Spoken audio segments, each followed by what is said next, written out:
Namaste. Welcome to our 76th talk on the Bhagavad Gita. We're in the 16th chapter, the yoga of the division between the divine and the demonic. Not a pleasant chapter, but important because there are, I think, more demons huckstering religion than there are good, sincere people. Of course, maybe you might say no good person hucksters, but promoting religion, being missionaries, this and that, and so. And so it is. Therefore, and we also have to look at our personal life and say, this is a divine person in my life, this is a demonic person in my life. How do I deal with them? All right. So,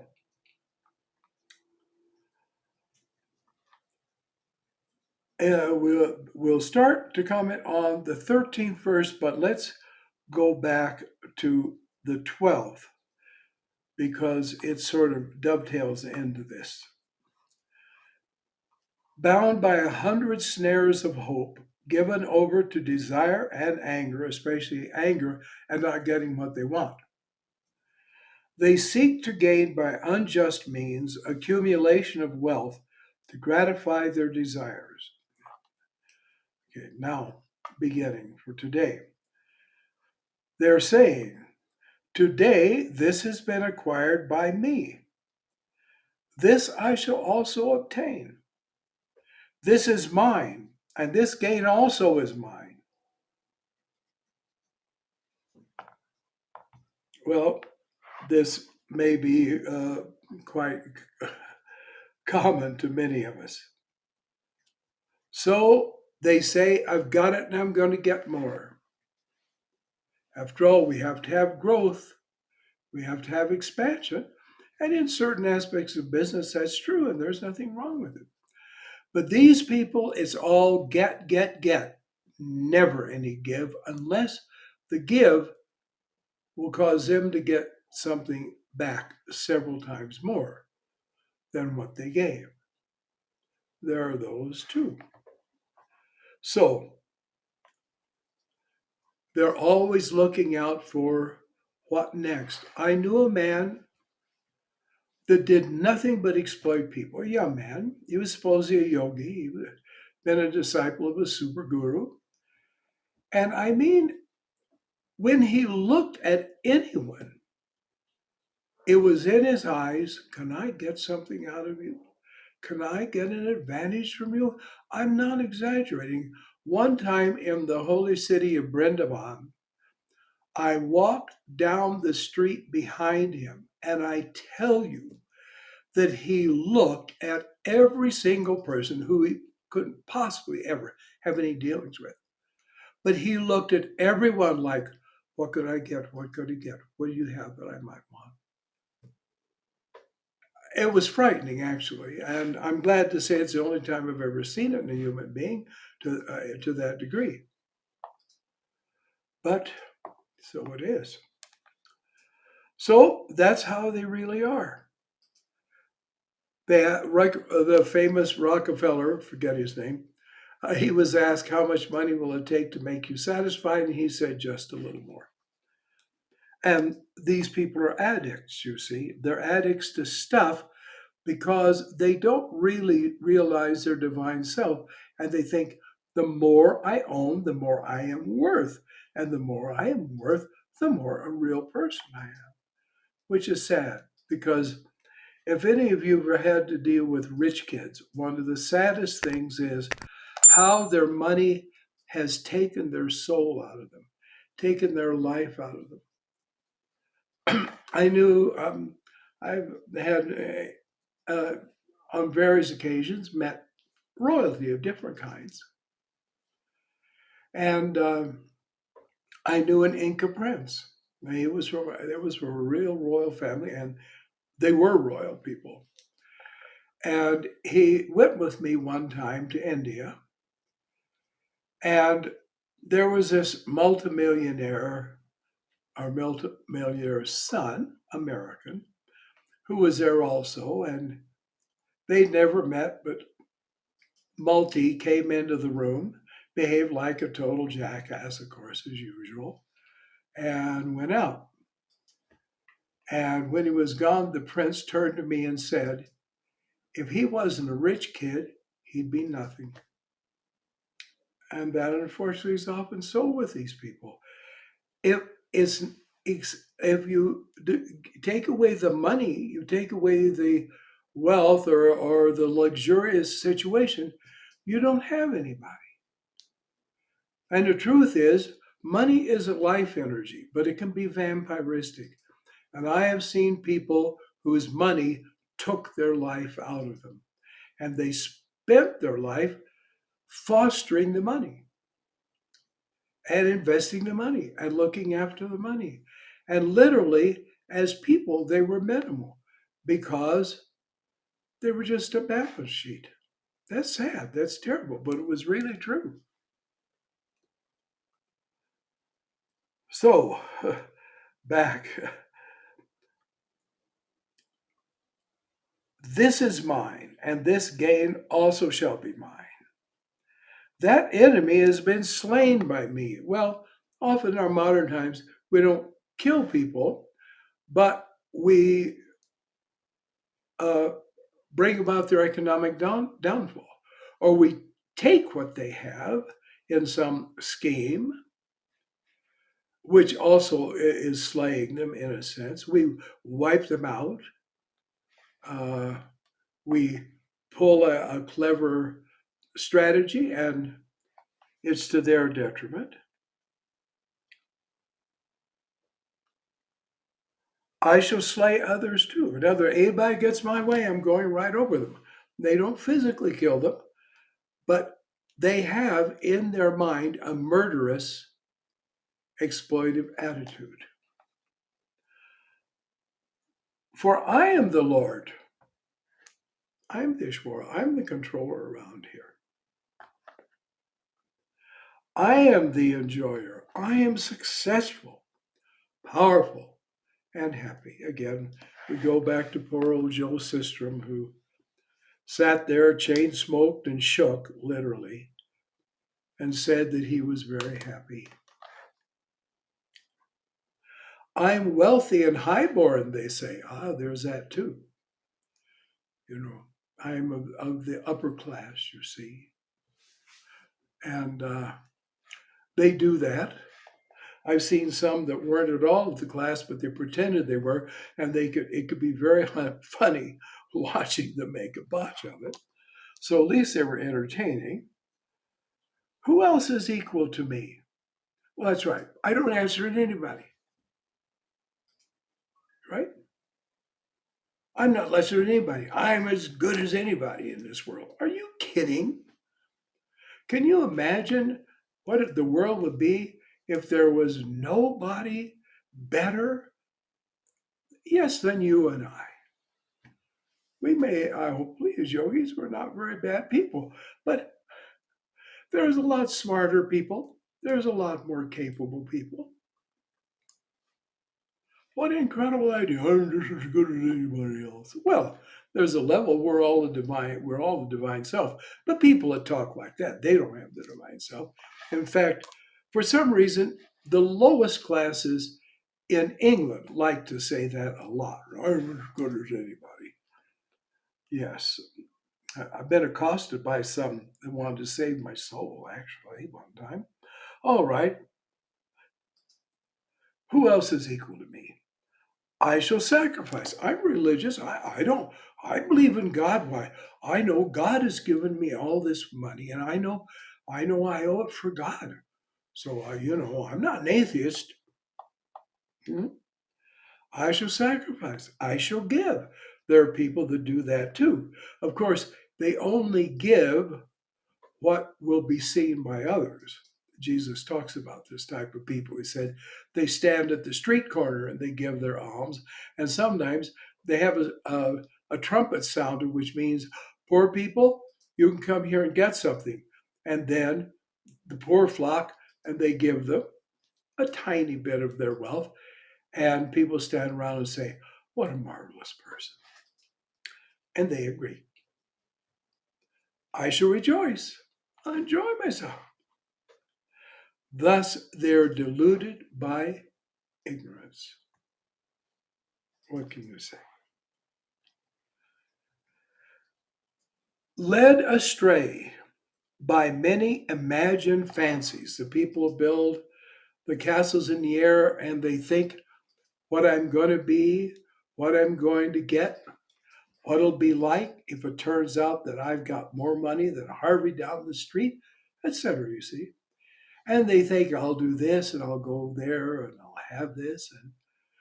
And they also then live in an egotistical daydream, where even in the daydream, they are greedy.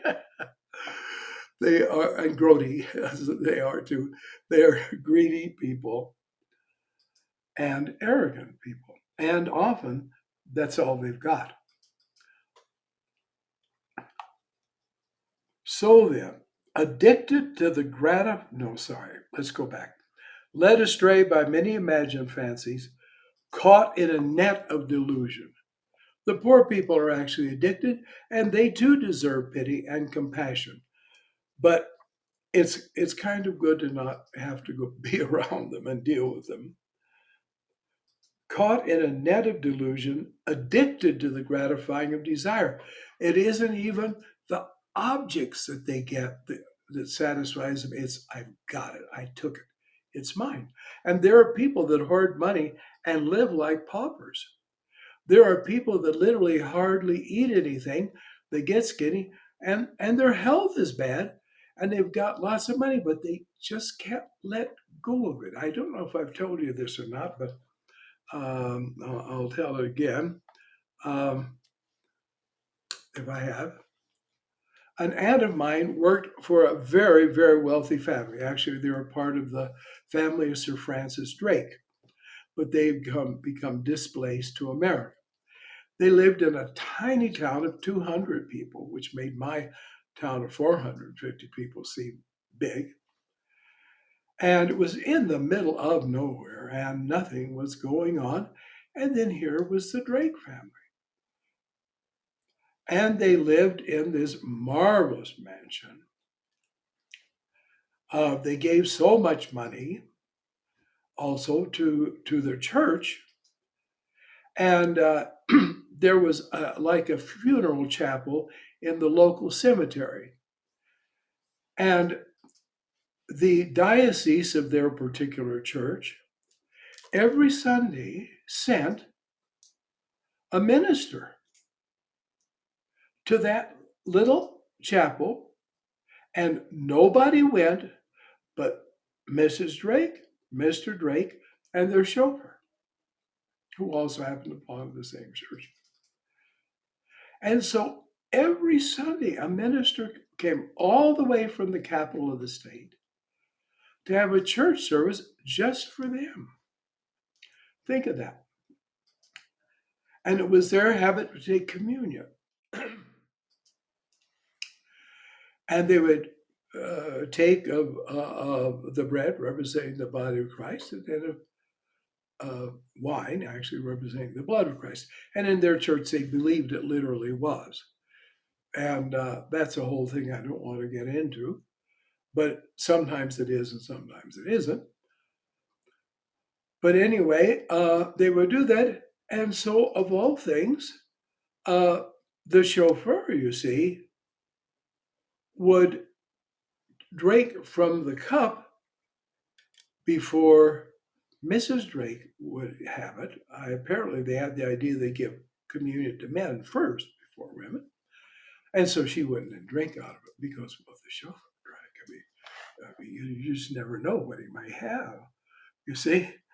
So, you see, this is the kind of mess that wealth can get you in. And now I've gone past the way beyond the point of the story. Now that I've laid the foundation, you may be asleep. Here's the incident. My aunt was in the kitchen, and she didn't work in the kitchen, but she was there for something and maybe supervising something that the kitchen staff was doing. And Mrs. Drake came in and she had a sweater. Of course, it would have been a very expensive sweater, but she didn't quite like the color and it didn't quite fit her. Somehow my aunt knew this about it. So Mrs. Drake came in looking at my aunt, and the kitchen was separated by a flight of steps that went up. So she came in and she stood there. She looked at my aunt, but kind of unobtrusively. So Aunt Ethel kind of like, not, didn't give a good straight look at her. And so she looked down at the sweater and she'd look up at my aunt and she looked down at the sweater. I look at my aunt. This went on for between 5 to 10 minutes with Aunt Ethel thinking, what heaven's name is going on in this woman's mind? And then finally, she clutched it to herself and turned around and ran out. A sweater. She was worth millions and millions and millions. She couldn't give it. Now that is slavery. If that you want to talk about economic slavery, that is economic slavery. It's pitiful, isn't it? I mean, it's sad. I'm not being sarcastic. Think of this: self-conceited, self-centered. You see, stubborn. No, you're not going to get me to do that. You ever know people if they just think you want them to do something, or worse, they think you'd like to tell them to do something, they would die first.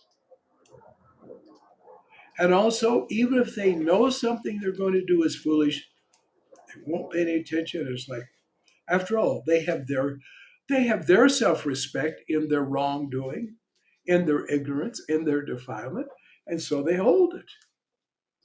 And it's no, you won't get me to come into the light. What do? You go on, live your life. Filled with the intoxication of wealth, I've seen it. In fact, it's sad. Again, utter addiction. I went to school with grade school, well, in high school, with a boy that I remember very well in the third grade. He'd say, "We're rich." And he always walked around like this. He'd say, "We're rich." Okay. They owned about 3 farms. But anyway, I guess for the old age pensioners in our little town, they were rich. So this was the whole way. It was sad. It was sad to see. And where did it get him? I'll tell you where it got him. Got him into alcoholism, and he was such a drunk he couldn't even graduate from high school. A really sad thing. A really sad thing. But they often have a religious appearance, so it says they sacrifice in name only. In other words, they don't really give it, they invest it. If you give this to God, God will give it back. There's quotes from the Bible about full measure, pressed and running over, and all these. These are part of the precious promises of Protestantism, especially, that God will get you all this stuff. All you have to do is please Him. Oh my.